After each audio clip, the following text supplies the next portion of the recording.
Hello and welcome to Re-enthused. Today we are continuing our Camputers Lynx videos. We still haven't been able to try yet, we haven't got a power supply.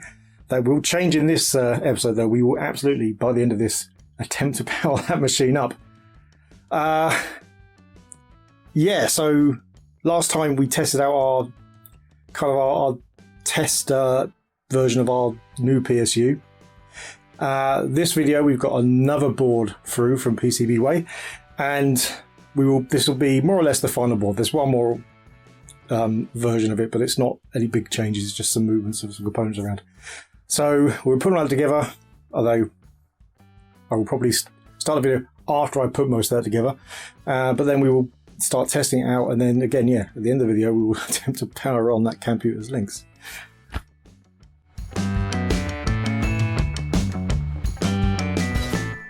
Okay, we're at the incredibly messy soldering station. So this is the new version of the board. I've already put it together because, to be honest, although it looks different, it's more or less the same components as the previous one, so there's no point redoing it. I'll zoom in very quickly just so you can see some of the details. Right, so what we've done is we've tried to make it so it's fairly compact. So there's a little cutout there because a lot of these have kind of capacitors that are quite tall, so that should make it fit through, but it keeps it in a nice little rectangular shape. Now again, this can be used for a few different projects that use similar voltages, but this one is kind of made to be a Camputers one, so we've got the little Camputers logo there, and this is the pin diagram, which will hopefully be useful to people trying to put together a Camputers Lynx one. None of the others, but hey. So everything else is the same. We've got more headers. I think I talked about that though. So we haven't just got the switch, we've also got the LED and also a fan one. Now there's another revision of this board, the one that we made public, and these are all spaced out differently, so you can actually fit 3 of these types of clips in. I didn't think about that when I put them together. So you can only fit one of these Molex style clips in, and the other 2 are those kind of headers. So the newer version has more space for those. That's pretty much all the change though. I think this should work. It's kind of proved it in the original concept, so I think it's fine. Stay straight. That's fine. So that pinout, that is based on this, which is a page from, get that in shot. Well, maybe if I zoom out again. This is a scan from the manual which I found online. It's not very good because it's been scanned in quite low res, so it's quite hard to read, but it's good enough. You can read what the legends are. Now this appears to be, judging by the orientation of these ports, being from the back, which is good, because it means that we know what the orientation of those pins are. We will verify that. For instance, we know on pin... Well, actually that's pointless. We can't verify that as easily, because both of the grounds are in the middle. Doesn't help us a lot. It doesn't matter anyway. We're pretty sure this is correct, I'm sure. So it starts 1 on this side. So 1, 2, 3, 4, 5 and 6 in the middle. So, and starting from the side, it's plus 12, plus 5, ground, another plus 5. No, hold on. No, minus 5 is 2, yeah. Like I said, it's quite hard to read. Minus 5 is on 2, and another plus 5 there, another ground on 6. So, yeah, I mean, looking at the back of the machine, this is the same orientation, so that should tell us what it is. We will verify just to see, just to make sure. It's always best to check things, even when you've got this.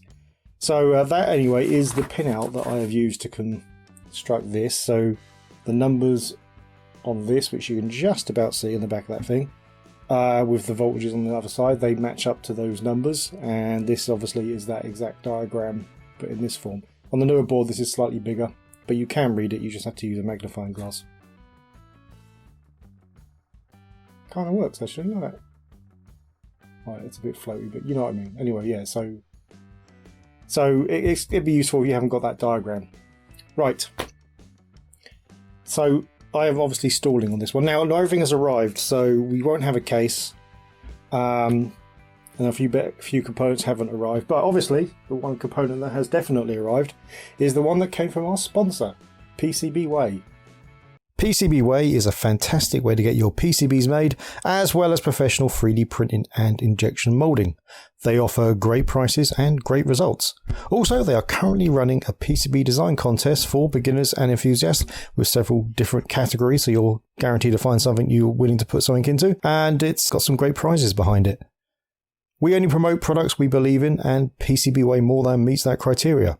Thanks to PCBWay for helping make our videos possible. Now that, ladies and gentlemen, was a segue. Anyway, yeah, we haven't got a lot of components. We haven't got the case, didn't arrive. Well, it did arrive, but I'm not entirely happy with it, so I'm not sure if I'll be using that one. And a few other tiny bits and bobs didn't arrive. The cable didn't arrive, so I'm going to be using this cable. Which will be fine for a quick test, but the gauge is a little bit thin for my liking. I think it needs to be a bit thicker than that. It'll be fine for a quick test, but it's going to cause problems with current flow and potentially even just kind of burn up. Shouldn't do, but it's a possibility. So yeah, I would like a slightly larger gauge than that, but that'll be fine for testing. I've got lots of LEDs, so that's fine. The LED holder arrived, but it's the wrong kind, but that's fine. That was my fault, not theirs. And yeah, the plug did arrive. It is the type I really hate. So it's these kind of open pin ones. The focus? Probably not. It's a bit too small target, isn't it? About that. Can I focus on that? There we go. Yeah, so you have to get the wires in and then put loads of solder in, and these barely ever hold solder, even if you slaver it with flux. So yeah, I don't like these ones. I invariably end up melting the pins. But we'll, we've got it. We'll try it. Yeah, these ones. This is for another project, one that will turn up, and we used to use the previous version of this board because we've got it. Don't want to waste it, so we'll use it as spare. This one has a much nicer set of pins. This is the kind of pin I prefer. Oh. If I could open this. Gonna open. Hold on, jump cut. There we go. You'll never know how long that took. So they've got the little eye holes, which are just a much better way of doing it. They're just easier to solder on. You don't have to have the soldering on there, in there as long. Yeah. Anyway. It's by the by. That's not what we got to deal with today. Right. So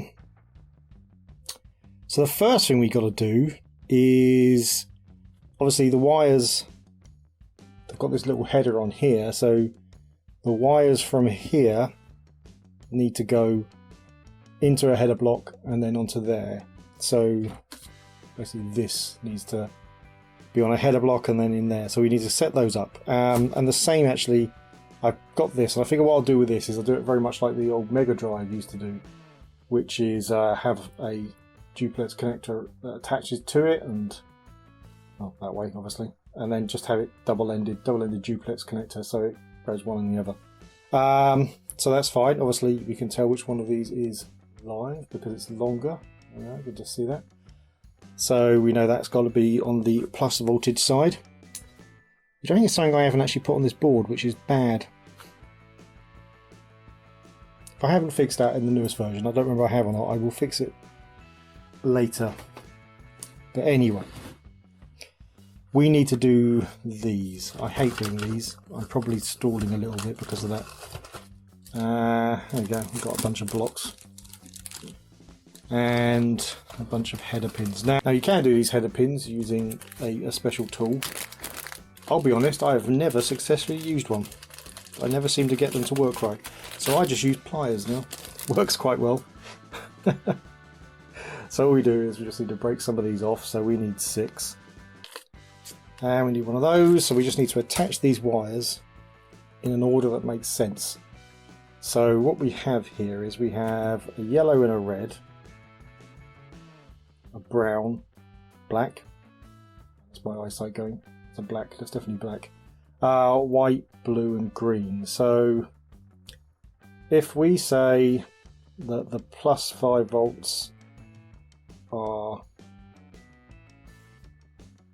red and green, the 12 volt is yellow, the grounds are black and white, and the minus 5 volts is blue, which should be something I'll definitely forget and do it differently. But anyway, that's what I'm going to do. So I will now put these on. So if you haven't seen one of these being done before, I'm probably not the person to watch. I make a ham-fisted effort. Sometimes people solder these in. They don't always seem to go into the connector properly when they're soldered, at least for me, so I don't do that. But you do have to make sure that the connector at the back here, so the little bit of metal, no way that's going to focus, is there? There's a little bit that stands up the back. You need to make sure that's biting into the cover of the wire, the plastic covering, because that is your mechanical grip. So we give it one from the side, and then we give it, this sounds rude, and then we do it from the top, because then we can try to make the metal bite in.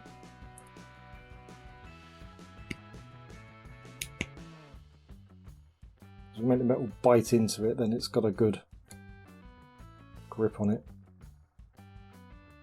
There we are. There's no way you're going to be able to see that. But that's in.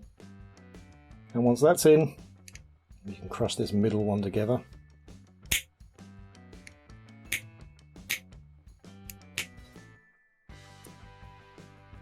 Yeah, it's a nice strong mechanical grip. You need to just make sure, and again, there's no chance this is going to ever focus in. That is done, so I'm going to do the rest. Right, just turn the fan off for now, but it'll be going back on when I start to solder properly. So we'll try holding. Now the thing with this is you can't have the heat on for too long, because you have the heat on for too long, then oops, that just immediately fell out. Okay, but the heat on for too long, then these pins start to come out because the plastic starts to melt. So you just, this is very, very old. And it's not behaving quite as well as it used to. Right.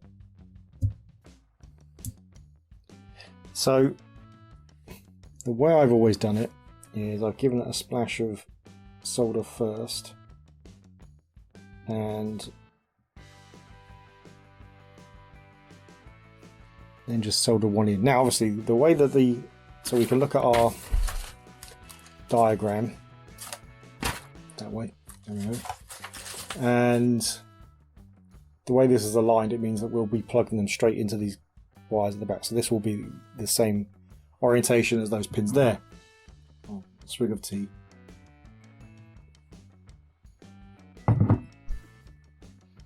So 1, 2, 3, 4, 5, and 6 in the middle. Well, let's just stick some solder in them and see what happens. Right, drop the soldering iron down to 360. Give this the best fighting chance it's got to not melt. Do the middle one first. So we just want to, there we go, just fill that full of solder. And then we'll do the same for the others.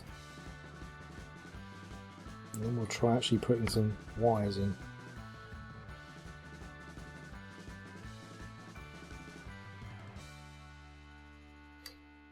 Let it cool down between each pin, otherwise it will just melt.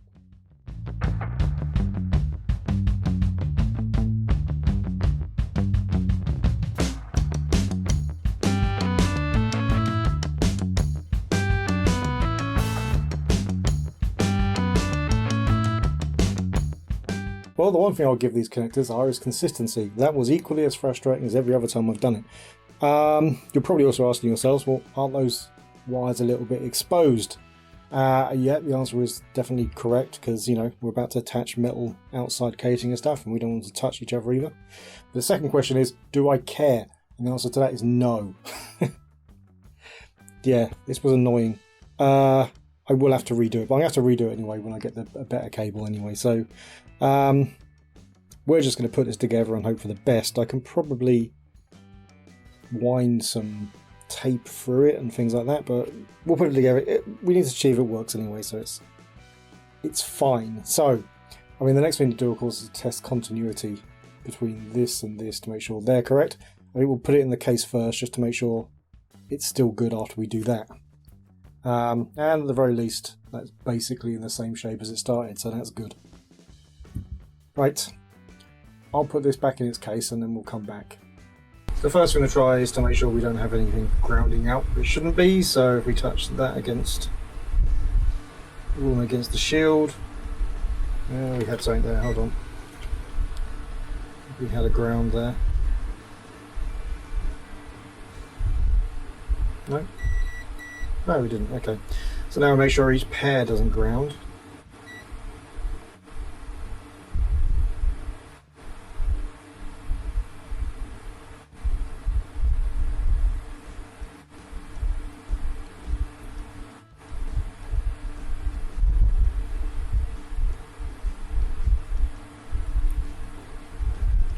Oh, well, it looks like we've got no grounds, which is great.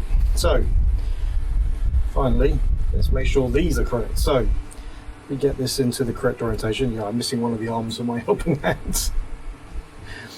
Let's move this around here. There we go. Didn't really help, but that's never mind. Bring back in our little diagram. And so now we know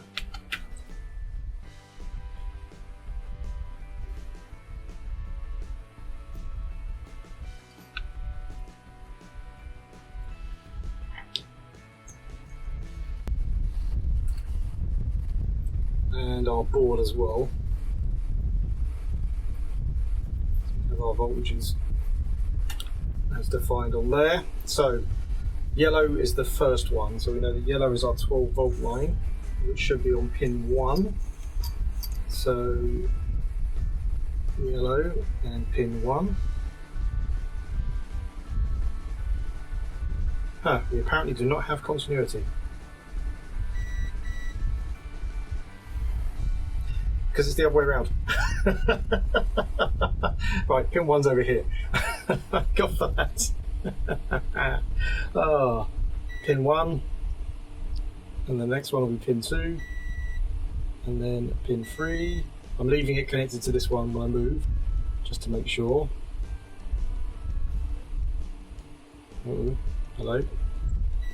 Pin 3. Pin 4 though, no connection. Pin 5. And nothing on, oh no, we've got pin 6. Nothing on pin 4. Right, we'll have to open up again and see what's happening there. Well, the quick answer is, I don't know. It seemed to work after I dismounted it, so maybe it wasn't quite in correctly.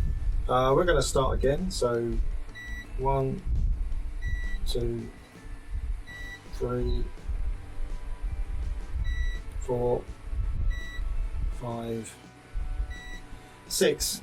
Right, those are working, and we can check the continuity at this end then, just to make sure nothing's touching each other.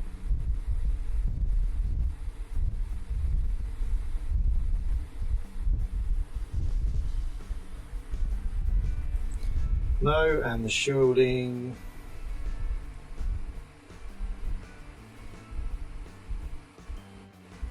No. So it looks like we've got a clean cable. Whew, okay.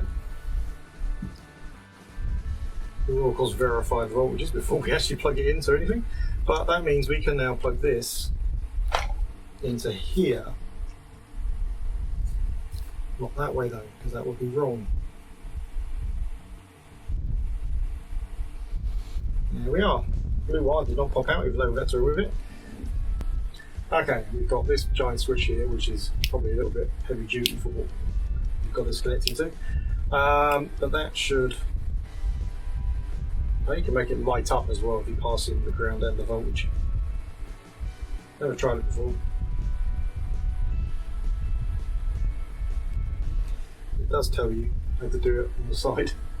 So we need to wire this up, which is going to be some more soldering again. And yeah, I guess we should quickly test it again and test the voltages. So let's do that. Fan is on again, I know.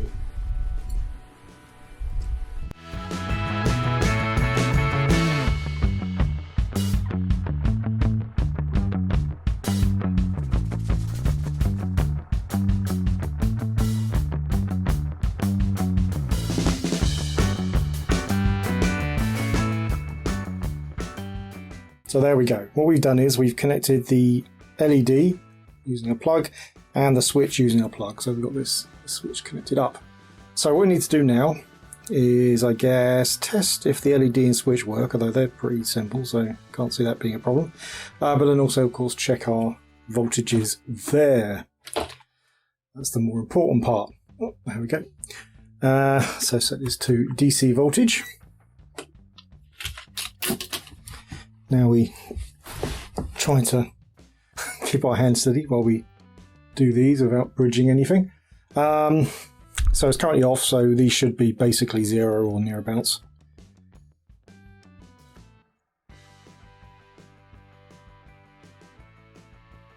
Yeah, I've been fairly surprised had they not been. So let's turn the plug on. So the switch is currently off, hopefully. We'll check those voltages again. Just this one, which I think is 12 volts and 0, so that's good.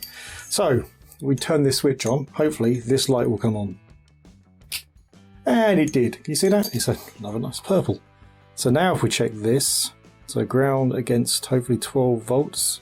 Oh. There we are, 12 volts. I think this is -5. Yes. The bottom one is ground. Verify that. Yep. This should be 5 volts. Yes, and so should this. All good. So let's turn that off.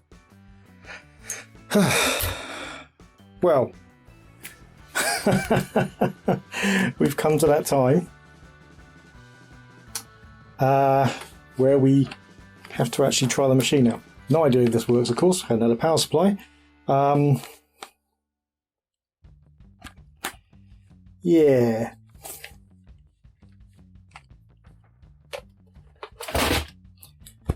Well, there's no point. There's no point stalling. So we will change the camera orientation so that we're facing towards the screen, and then we'll actually try connecting up the Lynx. See in a minute. Right. Well, the Camputers behind here. Plugged in the power already. Hopefully we have managed to bridge some stuff whilst moving the cable. Hopefully we're fine. Now, of course, how do we get a picture from this? Don't fancy trying to get RF working, but going back to the handy dandy user guide, there is on this, there's a port here called LP, which is light pen, and there is a, on pin 4 there's a composite video port. So I guess we're going to try that. Eventually, obviously, making an RGB cable would be the way to go, but for just quickness, we'll do that using our patented 2 bits of metal video image system, of course. So pin 4, so that one there, and that's ground, hopefully. Not touching, no. And this connects to ground on this side. Right. Okay. Moment of truth time. Power's on over there. Just need to switch this on. Oh, beep. No picture. Picture! Oh, hello. It's the first time I've seen a composite video roll. I wonder what that is. Maybe some attenuation needed. Oh, keyboard's working. I think you can just about see that. It's hard to see because it's rolling, but that bit's working. I'm turned it off now, obviously, because the rolling is a bit weird, so I need to work that one out, but it worked. The power supply worked, but even more importantly, the Camputers Lynx works. Amazing. I am so happy about that. I wanted one of these machines for ages. The fact that it's working, it's just even better. Obviously, if it hadn't been working, that would have been a repair video, which isn't going to happen now. But we have to work out what that rolling is, so maybe it needs some recapping, or it might be something else. In fact, what we'll probably do is try to build the RGB cable, which is, yeah, again, obviously the route you want to go. It's a fairly simple one, to be honest. It's RGB. So we should be able to get a SCART lead connected to that. Do that, and if we still get weird stuff on the display, then we know there's something internally going on. I'm really happy with that. Can you tell? Right, I'm going to turn all this off, unplug it, because I don't want to plug it back in again until I'm ready to properly look at this thing. And I'll do a summary, obviously. Yeah, do a summary. Back in a sec. Incredibly breath-faced. It's very hot in here, and I'm quite excited, so that's good. Normally I'd have a picture of the machine working in the background, but until I work out what that rolling is, I don't want to leave it on for too long. But it works. The Camputers Lynx powers up. We get a lovely little boot beep. We get some image on the screen, even if it is rolling. The keyboard even works by the looks of it. Haven't tried all the keys yet, but a lot of them did for the whole centre row, so that's a good sign. So next steps. Obviously RGB cable. The rest of the bits to make a proper power supply. I even try and get a Camputers Lynx proper sticker cut so I can put it on the PSU to make it look half decent. And then obviously we're going to try to run some actual games on it as well. That'd be kind of cool, rather than we have to emulate them during our review of the machine, because we weren't going to be able to get it done in time. And I really wanted to do a video on the Camputers Lynx. It's a machine I wanted for so long, and I was so glad to get one in my hands. And one that works, or at least definitely mostly works. That's great. Yeah. Anyway, now I'm babbling, so we will stop the video. Thanks for watching. If you like the video, please hit like. If you really like the video, please hit subscribe. If you didn't like the video, or you have something else to say, then please leave it in the comments below. Don't forget you can join our Patreon, or indeed become a member on YouTube, and you'll get early access to all videos across all of the Road Gunners Productions sites. There's a few that we do separately, including Gaming Infused, which is our second channel now, where we do most of our gaming videos. And you also get exclusive videos and behind-the-scenes pictures in certain tiers and all sorts of things like that, and the occasional present as well that I like to send out. Alarm, the bell thing. I keep forgetting that one. Yeah, do that, and then you'll be told of whenever we release a new video, so you can get onto it as soon as possible, including like the next Camputers Lynx one. Right, see you next time. The present is horrible, the future looks bleak. Remember our childhood to get us through the week. We're getting re-enthused, back to the past and the things we used. We all know that our pasts were great, escaping the things that today